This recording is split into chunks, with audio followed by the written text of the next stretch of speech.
Okay, everybody, we're out here this morning exploring some really beautiful new territory. Um, got a couple questions that a lot of people are always asking, and they wonder why I don't like to dive in these rivers that we have in our area. But let's just talk to JT because he's accustomed to really handling it, and every day that you come out, it's different. So let's talk to him a little bit about that. So we got Seth doing a little scouting right now. As you can see, he's out there packing along. We've got an area we wanted to check into, and while the water is dark, the visibility actually is what, JT?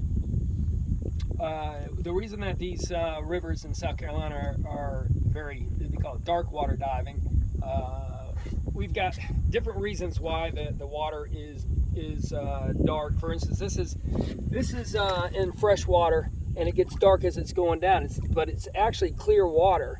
But the reason that we don't get very much visibility when we start diving down is because we don't have sandy bottoms that reflect light. So this is all clay bottoms, dark clay or a mud bottom.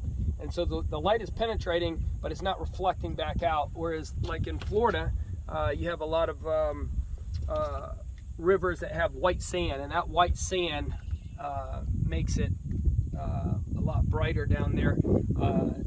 Also, a lot of this water has a lot of tannin in it, which is decayed leaves and bark. All this vegetation falls into the river, and then it decays, and it becomes tannin. Tannin was used by Indians to dye actually clothing and other items that they had, and that's why the fresh water is dark. Now, for the water offshore or in the brackish water, a lot of that is life. In the summer, it flourishes. It's oyster sperm and eggs, and barnacles sperm and eggs, and fish, and a lot of other creatures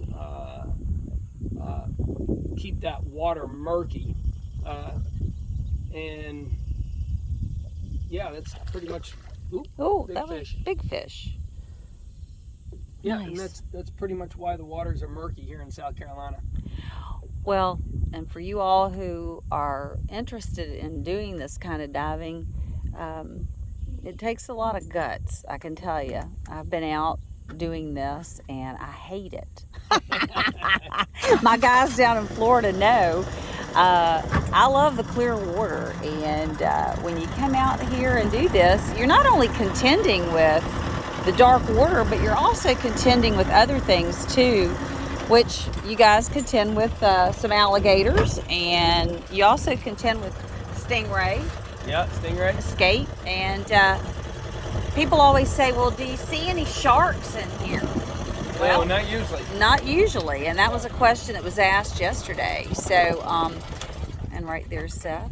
So, you know, for those of you all who like to see things, this is not where you want to be, and it does take a lot of training to do this. There's no doubt about that. And as far as I'm concerned, you know, I've been out with a lot of folks, and JT, in my personal opinion, is the best that there is out there. So I'm very, very, very blessed to be able to be out here and share not only in the beauty, but being educated. And maybe one day I'll jump in here again. But, you know, now if we go to 3 feet, yeah, I'll jump in. I'll do some snorkeling. I don't have a problem with that. But yeah, I'll just stay doing what I do, and then hit the dredge sites and hit the